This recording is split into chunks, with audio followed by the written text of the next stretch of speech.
Hello everyone, it's me Melissa, or if you want, you just call me Mel, shortcut ng name ko. Or if you want naman yung name ko dito sa bahay, Lizel. So, welcome back to my YouTube channel. So, for today po, we're here again to open everything, to clarify,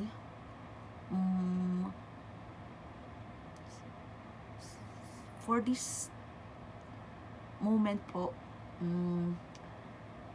kinakailangan ko pong maging alisto for everything sa mga posibleng hindi nating mamamalayan na mangyayari sa buhay natin or darating sa buhay natin. Like, first, pagpili ko pong manatiling gawin ang tama kahit alam ko pong masahol po lahat ng nagawa ko, kahit biglaan, like po ng pagsasabi ko ng totoo sa mga ibang guy na nag-entertain sa akin sa dating app na si Ace Lopez ang napili ko pong mamahalin, even single dad.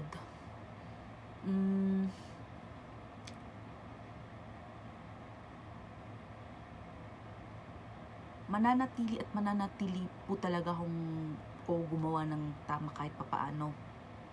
Kasi po ako, alam ko po yung feeling na maigos, like nang nagawa ng mga exes ko all that years ago.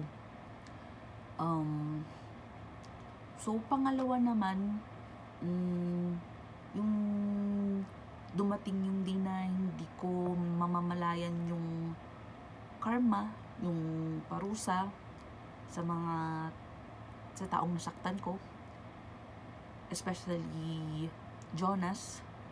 I'm sorry. Sana maging matalik pa rin tayong maging magkaibigan. And sana dumating yung araw na yun. Sa sobrang laki ng naging kasalanan ko. Then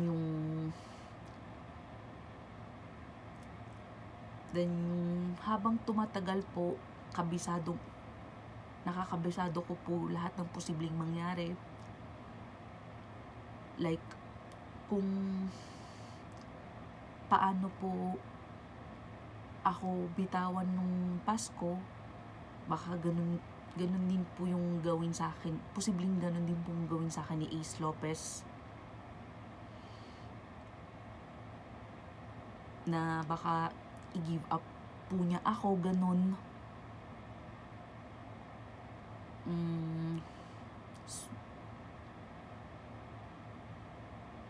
So, yun. But, alam ko po talaga araw-araw na wala pa pong kasiguraduhan ang lahat. But,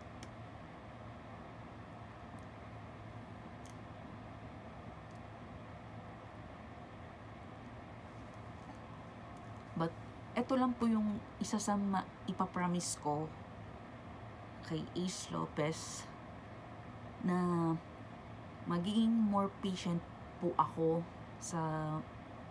as a girlfriend sa relationship namin, hanggang sa makasama or magkita kami. Kung paano po ako sa naging Pasko, kahit na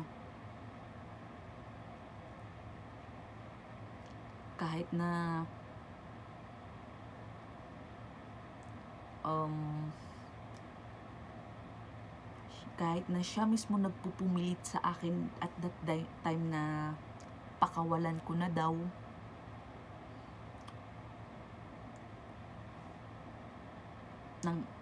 ng ilang beses.